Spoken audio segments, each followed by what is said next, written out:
Hello friends, ഇന്നത്തെ നമ്മുടെ topic magnetism and matter എന്ന ചാപ്റ്ററിൽ some important terms in magnetism, അതായത് magnetization, magnetic intensity, magnetic susceptibility and magnetic permeability. ഈ terms ഒക്കെ എന്താണ് എന്നാണ് ഇന്ന് നമ്മൾ ഡിസ്കസ് ചെയ്യാൻ പോകുന്നത്. അപ്പോൾ നമ്മൾ ഫസ്റ്റ് പഠിക്കാൻ പോകുന്നത് ഫസ്റ്റ് ടേം ആണ് magnetisation. Magnetisation capital letter M എന്ന ലെറ്റർ ആണ് യൂസ് ചെയ്യുക. Small letter M magnetic dipole moment ആണ്, നമ്മൾ ഓൾറെഡി യൂസ് ചെയ്തിട്ടുള്ളതാണ്. അപ്പോൾ നമുക്കറിയാം, ചെറിയ ക്ലാസ്സിനെ അറിയാവുന്ന ഒരു കാര്യമാണ്, electrons are revolving around the nucleus in A circular orbit. ഒരു ഓർബിറ്റിലൂടെ ഇലക്ട്രോൺസ് എന്ത് ചെയ്യുന്നുണ്ട്, ന്യൂക്ലിയസിന് ചുറ്റും ഇങ്ങനെ റിവോൾവ് ചെയ്യുന്നുണ്ട്. ന്യൂക്ലിയസ് ഇലക്ട്രോൺസിന്റെ മൂവ്മെന്റ് എന്ന് പറഞ്ഞാൽ കറണ്ട് ഫ്ലോ ആണ്. ഇപ്പോൾ ഫിഗറിൽ ആന്റി ക്ലോക്ക് വൈസ് ഡയറക്ഷനിൽ ഇലക്ട്രോൺസ് മൂവ് ചെയ്യുന്നുണ്ട്. അതിൻ്റെ അർത്ഥം ക്ലോക്ക് വൈസ് ഡയറക്ഷനിൽ എന്ത് ചെയ്യുന്നുണ്ട്, കറണ്ട് ഫ്ലോ ഉണ്ട്. ഇലക്ട്രോൺസ് മൂവ് ചെയ്യുന്നത് ആന്റി ക്ലോക്ക് വൈസ് ആണെങ്കിൽ കറണ്ട് ഫ്ലോ ക്ലോക്ക് വൈസ് ആണ്, അല്ലെ? ക്ലോക്ക് വൈസ് കറണ്ട് ഫ്ലോ ചെയ്യുന്നുണ്ട്. അപ്പോൾ നമ്മൾ ക്ലോക്ക് വൈസ് ഒരു സർക്കുലർ കോയിൽ കൺസിഡർ ചെയ്താൽ ആ സർക്കുലർ കോയിലിലൂടെ കറണ്ട് ക്ലോക്ക് വൈസ് ആയിട്ടാണ് ഫ്ലോ ചെയ്യുന്നതെങ്കിൽ ആ ഒരു പോളിനെ നമ്മൾ സൗത്ത് പോൾ ആയിട്ട് കൺസിഡർ ചെയ്യും, അല്ലേ? അപ്പോൾ നിങ്ങൾക്ക് മനസ്സിലാവാൻ വേണ്ടി ഒരു റൗണ്ട് ഷേപ്പിലുള്ള ഒരു വള കയ്യിൽ വെക്കുക. അപ്പോൾ അതിൽ ക്ലോക്ക് വൈസ് ആയിട്ട് കറണ്ട് ഫ്ലോ ചെയ്യുന്നു. നിങ്ങൾ മുകളിൽ നോക്കുമ്പോൾ ക്ലോക്ക് വൈസ് ആയിട്ട് കറണ്ട് ഫ്ലോ ചെയ്യുകയാണെങ്കിൽ ആ ഭാഗം അപ്പർ ഫേസ് സൗത്ത് പോളാണ്. അപ്പർ ഫേസ് സൗത്ത് പോളാണ്, അല്ലേ? ഇനി ആ വളയുടെ താഴെ ഭാഗത്ത് നിങ്ങൾ നോക്കുന്ന സമയത്ത് താഴെ നിന്ന് നോക്കുന്നതായിട്ട് നിങ്ങൾ ഇമാജിൻ ചെയ്യുമ്പോൾ അത് ആന്റി ക്ലോക്ക് വൈസ് ആയിരിക്കും, അല്ലെ? താഴെ നോക്കുമ്പോൾ ആന്റി ക്ലോക്ക് വൈസ് ആയിട്ടാണ് നിങ്ങൾക്ക് ഫീൽ ചെയ്യുക. അപ്പോൾ അതായത് ഈ വളയുടെ താഴെ ഭാഗം അത് നോർത്ത് പോൾ ആയിരിക്കും, അല്ലേ? അപ്പോൾ it act as A magnetic dipole. അപ്പോൾ അവിടെ മാഗ്നറ്റിക് ഡൈപോൾ മൊമെന്റ് എക്സിസ്റ്റ് ചെയ്യും, അല്ലെ? ഒരു ഡയറക്ഷനിലെ മാഗ്നറ്റിക് ഡൈപോൾ മൊമെന്റ് എക്സിസ്റ്റ് ചെയ്യും. അപ്പോൾ ഓരോ ഇലക്ട്രോൺസിന്റെയും പ്ലെയിൻ ഓഫ് റൊട്ടേഷൻ ഡിഫറെൻ്റ് ആണ്. പ്ലെയിൻ ഓഫ് റൊട്ടേഷൻ ഡിഫറെൻ്റ് ആണ്. അപ്പോൾ ഈ ഒരു ഫിഗറിൽ തന്നെ അറിയാം, ഇപ്പോൾ ഒരു ഇലക്ട്രോൺ ഈ ഒരു രീതിയിലാണ് റിവോൾവ് ചെയ്യുന്നത്. അപ്പോൾ അതിന്റെ മാഗ്നറ്റിക് ഡൈപോൾ മൊമെന്റ് അതിന് പെർപെൻഡിക്കുലർ ആയിരിക്കും. പിന്നെ അതുപോലെ ഈ ഒരു പ്ലെയിൻ ഓഫ് റൊട്ടേഷൻ കൺസിഡർ ചെയ്താൽ അതിന്റെ പെർപെൻഡിക്കുലർ ആയിട്ടായിരിക്കും മാഗ്നറ്റിക് ഡൈപോൾ മൊമെന്റ്. അപ്പോൾ ഓരോ ഇലക്ട്രോൺസും ഡിഫറെന്റ് ഡയറക്ഷനിലാണ് മാഗ്നറ്റിക് ഡൈപോൾ മൊമെന്റ് വരുന്നത്. അപ്പോൾ നെറ്റ് മാഗ്നറ്റിക് ഡൈപോൾ മൊമെന്റ് എന്ന് പറഞ്ഞാൽ it is the vector some of all dipole moments, അല്ലേ? അപ്പോൾ പല രീതിയിലാണ് മാഗ്നറ്റിക് ഡൈപോൾ മൊമെന്റ് അറേഞ്ച് ചെയ്തിട്ടുള്ളത്. അപ്പോൾ മെറ്റീരിയൽസിന്, ചില മെറ്റീരിയലിന് ഈ ടോട്ടൽ മാഗ്നറ്റിക് ഡൈപോൾ മൊമെന്റ് 0 ആയിരിക്കും. അതായത് ഡൈപോൾ മൊമെന്റ്സ് ഒക്കെ പരസ്പരം ക്യാൻസൽ ചെയ്ത് പോയിട്ട് നെറ്റ് മാഗ്നറ്റിക് മൊമെന്റ് 0 ആയിരിക്കും, അല്ലെ? പെയർഡ് ഇലക്ട്രോൺസ് ഉള്ള മെറ്റീരിയൽസിന് അങ്ങനെയാണ് വരിക. ഇനി ചില മെറ്റീരിയൽസിന് അൺപെയർഡ് ഇലക്ട്രോൺസ് ഉള്ള മെറ്റീരിയൽസിനാണെങ്കിൽ നെറ്റ് മാഗ്നറ്റിക് മൊമെന്റ് 0 ആയിരിക്കില്ല. ഒരു പ്രത്യേക ഡയറക്ഷനിൽ ഫൈനലി നമുക്കൊരു മാഗ്നറ്റിക് മൊമെന്റ് കിട്ടും. അങ്ങനെയുള്ള മെറ്റീരിയലിനെ ഒരു എക്സ്റ്റേണൽ മാഗ്നറ്റിക് ഫീൽഡിൽ വെച്ചാൽ അതൊരു പ്രത്യേക രീതിയിൽ അലൈൻ ചെയ്യും. അതായത് അതിനൊരു മാഗ്നറ്റിക് ഫീൽഡ് കിട്ടും, അല്ലെങ്കിൽ ഒരു മാഗ്നറ്റൈസേഷൻ നടക്കും. ഓക്കെ, അങ്ങനെ ഒരു എക്സ്റ്റേണൽ മാഗ്നറ്റിക് ഫീൽഡ് അപ്ലൈ ചെയ്യുന്ന സമയത്ത് what is the net magnetic moment per unit volume, ഈ ഒരു ക്വാണ്ടിറ്റി ആണ് മാഗ്നറ്റൈസേഷൻ എന്ന് പറയുന്നത്. അതിന്റെ ഇക്വേഷൻ ഇതാണ്. Magnetization vector M is equal to magnetic moment per volume, V വോളിയാണ്. എന്താണ് അതിന്റെ ഇക്വേഷൻ? അങ്ങനെയാണെങ്കിൽ ഇത് വെക്റ്റർ ക്വാണ്ടിറ്റി ആണ്. It is a vector. What is the unit? Unit എങ്ങനെയാണ് കാൽക്കുലേറ്റ് ചെയ്യുക? Unit magnetic moment per volume, അല്ലെ? മാഗ്നറ്റിക് മൊമെന്റ് എന്ന് പറഞ്ഞാൽ I into A, current, ampere into area, ഏരിയയുടെ unit metre square, ampere metre square by വോളിയത്തിന്റെ unit metre cube. Metre സ്ക്വയറും metre ക്യൂബിലുള്ള metre സ്ക്വയറും കൂടി ക്യാൻസൽ ചെയ്താൽ നമുക്ക് കിട്ടുന്നത് ampere per metre. Ampere per metre, it's unit is ampere per metre. Next what is the dimension? Dimension എഴുതുന്ന സമയത്ത് എന്താ ചെയ്യുക? ഡൈപോൾ മൊമെന്റ് നമ്മൾ പറഞ്ഞു. Dipole moment again I into A.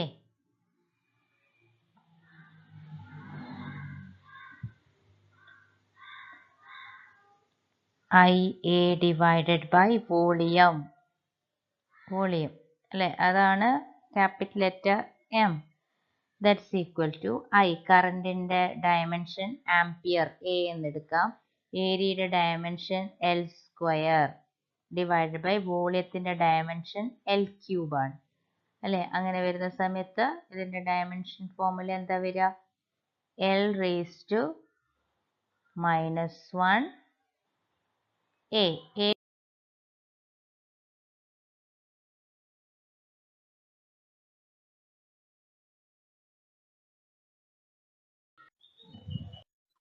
നമ്മുടെ നെക്സ്റ്റ് ടോപ്പിക് ആണ് magnetic intensity or magnetizing field. Capital letter H. Magnetizing field എന്ന് പറഞ്ഞാൽ സപ്പോസ് നമ്മളൊരു അയൺ എടുത്തു എന്ന് വിചാരിക്കുക. അതിനെ ഒരു ബാർ മാഗ്നറ്റിന്റെ മാഗ്നറ്റിക് ഫീൽഡിന് ഈ അയണിനെ വെച്ചു എന്ന് വിചാരിക്കുക. അപ്പോൾ എന്ത് ചെയ്യും? ഈ അയണിനും ഒരു മാഗ്നറ്റിക് പ്രോപ്പർട്ടി കിട്ടും, അല്ലെങ്കിൽ ഒരു മാഗ്നറ്റിസം ഇൻഡ്യൂസ് ചെയ്യും. അതിനാണ് നമ്മൾ ഇൻഡ്യൂസ്ഡ് മാഗ്നറ്റിസം എന്ന് പറയുന്നത്. അതായത് ഒരു എക്സ്റ്റേണൽ മാഗ്നറ്റിക് ഫീൽഡിൽ വെക്കുമ്പോൾ മാഗ്നറ്റിക് മെറ്റീരിയൽ മാഗ്നറ്റ് ആയിട്ട് മാറുന്നു അല്ലെ. അപ്പൊ അതിനെ ഇൻഡ്യൂസ്ഡ് മാഗ്നറ്റിസം എന്ന് പറയും. അപ്പോൾ ഏത് ഫീൽഡാണോ ഒരു മെറ്റീരിയലിനെ മാഗ്നറ്റൈസ് ചെയ്തത് ആ ഫീൽഡിനെയാണ് മാഗ്നറ്റൈസിങ് ഫീൽഡ് എന്ന് പറയാം. ഇപ്പോൾ ഒരു സോളിനോയിഡിന്റെ കേസിൽ എടുത്തിട്ട് പറയുമ്പോൾ നിങ്ങൾക്ക് വേഗം ക്ലിയർ ആണ്. നമുക്കറിയാം, ഒരു സോളിനോയിഡിലൂടെ കറണ്ട് പാസ് ചെയ്യുകയാണെങ്കിൽ അതിന് ചുറ്റും ഒരു മാഗ്നറ്റിക് ഫീൽഡ് ജനറേറ്റ് ചെയ്യപ്പെടുന്നുണ്ട് അല്ലെ.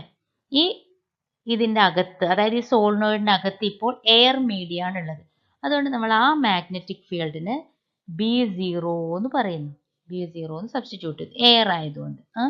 ഇനി ഇതിനകത്തേക്ക് ഒരു സോഫ്റ്റ് അയൺ പോലെയുള്ള മാഗ്നറ്റിക് മെറ്റീരിയൽ ഇൻസേർട്ട് ചെയ്യും. ഈ സോളിനോയിഡിന്റെ അകത്തേക്ക് ഒരു മെറ്റീരിയൽ നമ്മൾ ഇൻസേർട്ട് ചെയ്യാണ്. അതായത് എയർ മീഡിയ അല്ല ഇപ്പൊ ഇതിനകത്തുള്ളത്, ഒരു മെറ്റീരിയൽ മീഡിയ ആയിട്ട് മാറി. അപ്പോൾ എന്ത് സംഭവിക്കും? ഇവിടെ ഓൾറെഡി ഒരു മാഗ്നറ്റിക് ഫീൽഡ് ഉണ്ട്. ആ മാഗ്നറ്റിക് ഫീൽഡിലേക്ക് മാഗ്നറ്റ് അല്ലാത്ത ഒരു മെറ്റീരിയലിനെ നമ്മൾ കൊണ്ടുവച്ചു. പക്ഷെ അതിന് മാഗ്നറ്റ് ആകാൻ പറ്റും. മാഗ്നറ്റിക് അയൺ പോലെയുള്ള മെറ്റീരിയൽ ആണത്. അപ്പൊ അങ്ങനെയുള്ള മെറ്റീരിയലിന് ഇതിനകത്തേക്ക് കൊണ്ടുവരുമ്പോൾ അതിനൊരു മാഗ്നറ്റിസം കിട്ടും. അതും ഒരു മാഗ്നറ്റായിട്ട് ആക്ട് ചെയ്യും അല്ലെ. അതിനാണ് ഇൻഡ്യൂസ്ഡ് മാഗ്നറ്റിസം എന്ന് പറയുന്നത്. ആ മെറ്റീരിയലിന്റെ മാഗ്നറ്റിസം എന്ന് പറയുന്നത്, മാഗ്നറ്റിക് ഫീൽഡ് എന്ന് പറയുന്നത്, it is due to the magnetization. ആ മെറ്റീരിയലിന്റെ മാഗ്നറ്റൈസേഷൻ പ്രോപ്പർട്ടി അനുസരിച്ചിട്ടാണ് അത് മാഗ്നറ്റ് ആയിട്ട് മാറുന്നത് അല്ലെ. അപ്പൊ അതിന് നമ്മൾ അപ്പോൾ അവിടെ ഉണ്ടാകുന്ന മാഗ്നറ്റിക് ഫീൽഡ് നമ്മൾ BM എന്ന് സബ്സ്റ്റിറ്റ്യൂട്ട് ചെയ്തു എന്ന് വിചാരിക്കും. BM. നിങ്ങൾ ഈ ഒരു ഫിഗറിൽ നോക്കുന്ന സമയത്ത് നിങ്ങൾക്കത് ക്ലിയർ ആവും. അതായത് ആദ്യം സോളിനോയിഡ് എയർ മീഡിയ ആയിരിക്കുന്ന സമയത്ത് ഒരു മാഗ്നറ്റിക് ഫീൽഡ് ഉണ്ട്. ഫീൽഡ് ലൈൻസ് കുറവാണ് അല്ലെ. ഒരു ഭാഗത്ത് 2 ഫീൽഡ് ലൈൻസേ കാണിച്ചിട്ടുള്ളൂ. ഇനി ഇതിനകത്ത് ഒരു അയൺ കോർ, സോഫ്റ്റ് അയൺ നമ്മൾ ഇതിലേക്ക് ഇൻസേർട്ട് ചെയ്തു എന്ന് വിചാരിക്കുക. ആ സമയത്ത് ഇവിടെ മാഗ്നറ്റിക് ഫീൽഡ് ലൈൻസിന്റെ എണ്ണം കൂടി. അപ്പോൾ ഒരു മാഗ്നറ്റിക് മെറ്റീരിയൽ സോളിനോയിഡിന്റെ അകത്ത് ഇൻസേർട്ട് ചെയ്യുന്ന സമയത്ത് അവിടെ ഉണ്ടാവുന്ന ടോട്ടൽ മാഗ്നറ്റിക് ഫീൽഡ് കൂടി. നെറ്റ് മാഗ്നറ്റിക് ഫീൽഡ് എന്താ കിട്ടുക? B is equal to B0 plus BM എന്ന് കിട്ടി. B is equal to B0 plus BM. B0 എന്ന് പറയുന്നത് നമുക്കറിയാം ആ മാഗ്നറ്റൈസിങ് ഫീൽഡ് അല്ലെ. അതായത് നമ്മൾക്ക് ഇവിടെ എഴുതാൻ പറ്റും μ0H, മാഗ്നറ്റൈസിങ് ഫീൽഡ്. നമുക്കറിയാം സോളിനോയിഡിന്റെ കേസിൽ B0 is equal to, കഴിഞ്ഞ ചാപ്റ്ററിൽ പഠിക്കുന്നതാണ്, μ0Ni. അതായത് ഈ കറന്റ് കൊണ്ടാണ് അവിടെ ഒരു ഫീൽഡ് ഉണ്ടാവുന്നത് അല്ലെ. ഈ ഫീൽഡാണ് ആ മെറ്റീരിയലിനെ മാഗ്നറ്റൈസ് ചെയ്തത്. അതുകൊണ്ട് തന്നെ നമ്മൾ ഈ ഒരു μ0 Ni എന്നുള്ള ടേം ആണ് ആക്ച്വലി അവിടെ H, മാഗ്നറ്റൈസിങ് ഫീൽഡ് എന്ന് പറയുന്നത് mu0 h. B0 is equal to mu0 h. ആ ഇക്വേഷൻ നമുക്ക് അവിടെ സബ്സ്റ്റിറ്റ്യൂട്ട് ചെയ്യാം. അപ്പൊ എന്താ കിട്ടുക? B is equal to mu0 into h plus അതേപോലെ മെറ്റീരിയലിന് ആ മാഗ്നറ്റിക് ഫീൽഡ് കിട്ടിയിരിക്കുന്നത് mu0 into m മാഗ്നറ്റൈസേഷൻ കൊണ്ടാണ്, ആ മെറ്റീരിയലിന്റെ മാഗ്നറ്റൈസേഷൻ കൊണ്ടാണ്. ഓക്കെ, അപ്പൊ mu0 നമ്മൾ കോമൺ ആയിട്ട് പുറത്തെടുക്കുകയാണെങ്കിൽ B is equal to mu0 into h plus m എന്ന് കിട്ടി. അങ്ങനെയാണെങ്കിൽ നമുക്ക് ഈ എച്ചിന്റെ ടേം ആണ് നമുക്ക് അറിയേണ്ടത്. എച്ച് എന്താണെന്നാണ് അറിയേണ്ടത്. ഓക്കെ, അപ്പൊ ഇതിനെ ഒന്നുകൂടി നമുക്ക് റീഅറേഞ്ച് ചെയ്താൽ നമുക്ക് കിട്ടുന്നത് h is equal to അതായത് mu0 h, ആ ടേം അവിടെ എഴുതാം. mu0 h is equal to b minus mu0 m അല്ലേ? b minus mu0 m. അങ്ങനെയാണെങ്കിൽ h is equal to എന്ത് വരും? b minus mu0 m divided by mu0. That's equal to b by mu0 minus m. അതാണ് h. Relation between h, b and m. m എന്ന് പറയുന്നത് magnetisation, h magnetizing field, mu0 എന്ന് പറയുന്നത് permeability of free space. Already നമ്മൾ പഠിച്ചിട്ടുള്ളതാണ്. Okay, അപ്പൊ ഇവിടെ B0 എന്ന് പറയുന്നതിനെ നമ്മൾ mu0 h എന്നെടുത്തു. Bm എന്ന് പറയുന്നതിനെ mu0 m എന്ന് കൺസിഡർ ചെയ്തു. ഓക്കെ, അങ്ങനെ ആവുമ്പോൾ h കിട്ടുന്ന ഇക്വേഷൻ ഇതാണ്. B by mu0 minus m. h is equal to b by mu0 minus m. What is h? Magnetizing field. എന്താ magnetizing field? It is the magnetic field which produces an induced magnetism in a magnetic material. ഒരു മെറ്റീരിയലില് magnetism induce ചെയ്യുന്ന external ഫീൽഡിനെയാണ് നമ്മൾ എന്ത് പറയാം? Magnetic intensity അല്ലെങ്കിൽ magnetizing field എന്ന് പറയാം. h is equal to b by mu0 minus m. നമ്മളിപ്പോൾ equation ബോക്സിലാക്കുക. h is equal to b by mu0 minus m നമ്മളിപ്പോൾ ഡിറൈവ് ചെയ്തു. ആ ഇക്വേഷൻ നിങ്ങൾ ഓർത്താൽ മതി. ഓക്കെ, ഇനി h മാഗ്നറ്റൈസേഷൻ വെക്റ്റർ ക്വാണ്ടിറ്റി ആണ്. അതുപോലെ തന്നെ h എന്താണ്? വെക്റ്റർ ക്വാണ്ടിറ്റി ആണ്. മാഗ്നറ്റൈസേഷന്റെ അതേ യൂണിറ്റ് നമ്മൾ ഫസ്റ്റ് ഇയറിൽ പ്രിൻസിപ്പിൾ ഓഫ് ഹോമോജിനിറ്റി പഠിച്ചിട്ടുണ്ടായിരുന്നു അല്ലെ? ഓരോ യൂണിറ്റ്, ഓരോ ഇക്വേഷൻ ശരിയാവണമെങ്കിൽ അതിന്റെ ഓരോ ടേംസിന്റെയും യൂണിറ്റ്സും ഡയമെൻഷനും ഒക്കെ സെയിം ആവണം. അപ്പൊ ഇവിടെ എച്ചിന്റെ ഡയമെൻഷൻ എന്ന് പറയുന്നത് എന്തായിരിക്കും? Dimension of h is equal to എന്തായിരിക്കും? ഡയമെൻഷൻ ഓഫ് m ആയിരിക്കും അല്ലെ? അതുപോലെ യൂണിറ്റും, യൂണിറ്റ് എന്തായിരുന്നു? Unit is ampere.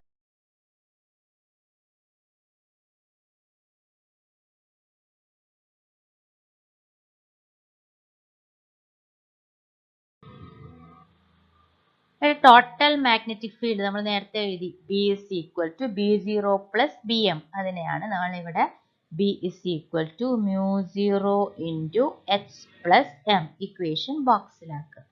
Magnetic intensity. Okay, അതിനെ നമ്മുടെ നെക്സ്റ്റ് ടോപ്പിക് ആണ് മാഗ്നറ്റിക് സസെപ്റ്റിബിലിറ്റി. കൈ എന്ന ലെറ്റർ കൊണ്ടാണ് ഡിനോട്ട് ചെയ്യുക. It is the ratio of magnetization to the magnetizing field. അതായത് chi is equal to m divided by h. m magnetization divide by h. അതായത് കൈ അല്ലെങ്കിൽ മാഗ്നറ്റിക് സസെപ്റ്റിബിലിറ്റി നമുക്ക് പറഞ്ഞു തരുന്നത് എന്താ വെച്ചാൽ, നമ്മളൊരു എക്സ്റ്റേണൽ ഫീൽഡിൽ, ഒരു മാഗ്നറ്റൈസിങ് ഫീൽഡിൽ ഒരു മെറ്റീരിയൽ വെച്ചാൽ അത് എത്രത്തോളം മാഗ്നറ്റൈസ്ഡ് ആകുന്നുണ്ട്. It is the degree of magnetization with respect to an external magnetic field അല്ലെങ്കിൽ magnetizing field. Okay, chi is equal to m by h. അല്ലെങ്കിൽ ഇതിൽ നിന്ന് നമുക്ക് ഇങ്ങനെ എഴുതാം, m is equal to chi into h. അതായത് magnetizing field കൂടുന്നതിനനുസരിച്ച് മാഗ്നറ്റൈസേഷനും എന്ത് ചെയ്യുന്നുണ്ട്? കൂടുന്നുണ്ട്. Chi is equal to m by h equation ബോക്സിലാക്കുക. m and h have same units and dimension. Therefore, chi is a dimensionless and unitless quantity. Okay, നമ്മൾ സോളിനോയിഡിന്റെ കേസിൽ നേരത്തെ പറഞ്ഞു the total magnetic field B is equal to, നമുക്ക് ഒരു മെറ്റീരിയലിന്റെ total magnetic field ബിനെ നമുക്ക് എങ്ങനെ എഴുതാം? Mu into permeability of the medium into the magnetizing field H. ഒരു മെറ്റീരിയലിൽ ജനറേറ്റ് ചെയ്യപ്പെട്ട ഒരു മെറ്റീരിയലിന് ചുറ്റുമുള്ള ടോട്ടൽ മാഗ്നറ്റിക് ഫീൽഡ് നമ്മൾ മ്യൂ എച്ച് എന്ന് നമുക്ക് എഴുതാൻ പറ്റും. ഓക്കെ, നേരത്തെ നമ്മൾ പറഞ്ഞിട്ടുണ്ടായിരുന്നു സോളിനോയിഡിന്റെ കേസിൽ പറയുമ്പോൾ B is equal to B zero plus B M, അല്ലെങ്കിൽ that is equal to mu zero into H plus M. അതായത് മാഗ്നറ്റൈസിങ് ഫീൽഡ് കൊണ്ടുണ്ടാവുന്ന മാഗ്നറ്റിസവും ആ മെറ്റീരിയലിന്റെ മാഗ്നറ്റൈസേഷൻ കൊണ്ടുണ്ടായ മാഗ്നറ്റിക് ഫീൽഡും കൂടി ജോയിൻ ചെയ്തതാണ് ടോട്ടൽ മാഗ്നറ്റിക് ഫീൽഡ് ബി എന്ന് പറയുന്നത്. ബി അല്ലെ? ഇവിടെ എം നമ്മൾ ഇവിടെ ഇപ്പോൾ എഴുതിയിട്ടുണ്ടായിരുന്നു. എം ഇസ് ഈക്വൽ ടു എന്താണ്? ഈ ഒരു ഇക്വേഷനിൽ നിന്ന് M is equal to chi into H. അതിവിടെ നമുക്ക് ഇക്വേഷനിൽ സബ്സ്റ്റിറ്റ്യൂട്ട് ചെയ്താൽ നമുക്ക് കിട്ടുന്നത് മ്യൂ സീറോ ഇൻറ്റു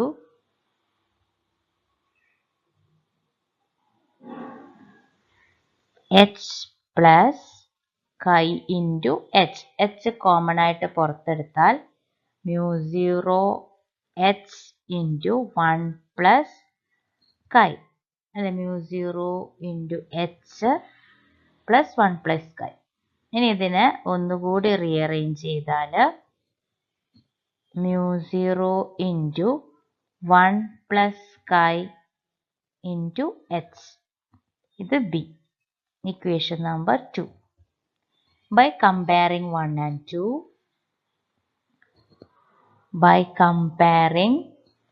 1 and 2, എന്താ നമുക്ക് കിട്ടുക?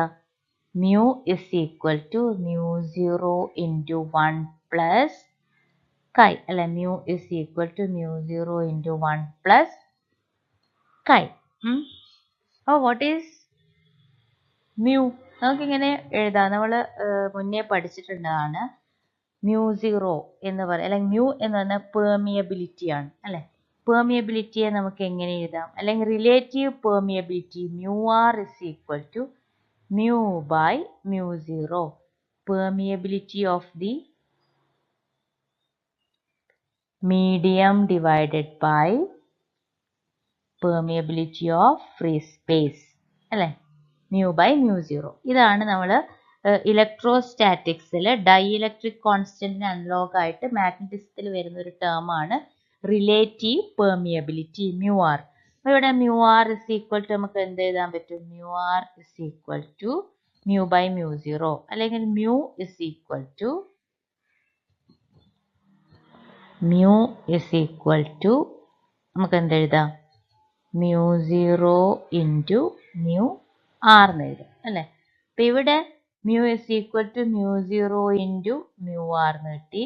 ഇവിടെ mu is equal to mu zero into 1 plus chi എന്ന് കിട്ടി. ഇത് ഇക്വേഷൻ 3 കൊടുക്കാം, ഇത് ഇക്വേഷൻ 4 കൊടുക്കും.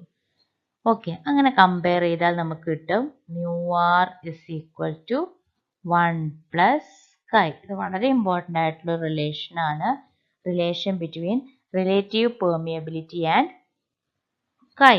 അതായത് mu R is equal to 1 plus chi. എങ്ങനെയാണ് കിട്ടിയത്? We have B is equal to mu H.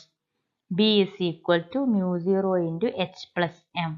അത് സോൾവ് ചെയ്ത് വന്നപ്പോൾ നമുക്ക് B is equal to mu zero into 1 plus chi into H എന്ന് കിട്ടി. ഇത് രണ്ടും നമ്മൾ കമ്പയർ ചെയ്യുമ്പോൾ mu is equal to mu zero into 1 plus chi എന്ന് കിട്ടും. ഓക്കെ, അതായത് ഇത് നമ്മൾ കമ്പയർ ചെയ്യുന്നു. ഇനി we have mu is equal to mu 0 mu r. Therefore mu r is equal to 1 plus chi. Okay. ആ ഇക്വേഷൻ നമ്മൾ ഇവിടെ എഴുതി വെക്കുന്നു. mu r is equal to 1 plus chi. Important relation ആണ്. അതിൻ്റെ പ്രൂഫ് നിങ്ങൾ നോട്ടിൽ എഴുതി വെക്കുക. പിന്നെ അതേപോലെ mu r is equal to mu by mu 0. B is equal to mu h. ഈ ഇക്വേഷൻസ് അവിടെ നിങ്ങൾ നോട്ടിൽ ബോക്സിൽ എഴുതി വെക്കുക. ഇനി നമ്മുടെ ലാസ്റ്റ് ടേം ആണ് മാഗ്നറ്റിക് പെർമിയബിലിറ്റി mu എന്ന് പറയുന്നത്. It is the ratio of magnetic field to the magnetizing field. അതായത് നേരത്തെ നമ്മൾ എഴുതിയിട്ടുണ്ടായിരുന്നു B is equal to mu into H. Therefore mu is equal to എന്തെഴുതാൻ പറ്റും? B by H. ആ ഇക്വേഷനാണ് ഇവിടെ എഴുതിയത്. ഇക്വേഷൻ ബോക്സിലാക്കുക. mu പെർമിയബിലിറ്റി എന്ന് പറഞ്ഞാൽ എന്തിനോ പെർമിറ്റ് ചെയ്യുന്നതാണ് അല്ലെ. പെർമിയബിലിറ്റി എന്ന് പറഞ്ഞാൽ actually it is the ability of a material to it is the ability of the material to permit magnetic field lines അല്ലെ. മാഗ്നറ്റിക് ഫീൽഡ് ലൈൻസിനെ എത്രത്തോളം കടത്തി വിടുന്നുണ്ട് അതിൻ്റെ ഒരു ഡിഗ്രി അല്ലെങ്കിൽ അതിൻ്റെ ഒരു മെഷർമെന്റിനെയാണ് നമ്മൾ മാഗ്നറ്റിക് പെർമിയബിലിറ്റി എന്ന് പറയുന്നത്. mu is equal to b by h. what is the unit? b. ബിയുടെ യൂണിറ്റ് ടെസ്ലയാണ്. ടെസ്ല ബൈ എച്ചിന്റെ യൂണിറ്റ് ആംപിയർ പെർ മീറ്റർ. അപ്പൊ എന്ത് വരും? ടെസ്ല ബൈ ആംപിയർ എന്ന് പറയുമ്പോൾ ampere raise to -1. 1 by metre raise to -1 എന്ന് പറയുമ്പോൾ മീറ്റർ തന്നെയായി വരും അല്ലെ. Tesla metre ampere raise to -1. Unit is tesla metre ampere raise to -1. അപ്പൊ ഇന്ന് നമ്മൾ ഇത്രയും ടോപ്പിക്സുകളാണ് പഠിച്ചത്. അപ്പൊ ആ 4 പോയിന്റ് ഒന്നുകൂടി ഞാൻ പറഞ്ഞുതരാം. അതായത് ഫസ്റ്റ് നമ്മൾ പഠിച്ചത് magnetization. M is equal to magnetic dipole moment M by V. രണ്ടാമത്തത് H, magnetizing field H is equal to B by mu 0 minus M അല്ലെ. ഇവിടെ ഒരു അഡീഷണൽ ഇക്വേഷൻ ഈ ഒരു രീതിയിലും കൂടി ഓർത്തു വെക്കുക. Mu 0 into H plus M. ഇനി chi is equal to M divided by H. Last അല്ല, അവിടെ ഇടയ്ക്ക് ഒരു ഇക്വേഷൻ പഠിക്കുന്നുണ്ട്. Relative permeability mu r is equal to mu by µ0 that's equal to 1 plus chi. Last mu is equal to v by h. ഇത്രയും points ആണ് നമ്മൾ ഇന്നത്തെ video discuss ചെയ്ത്. ക്ലാസ് വളരെ ശ്രദ്ധയോടുകൂടി കേട്ടിട്ട് നോട്ട്ബുക്കിലേക്ക് എഴുതുക. ഫിഗറുകളൊന്നും വരേണ്ടതില്ല. Okay, thank U.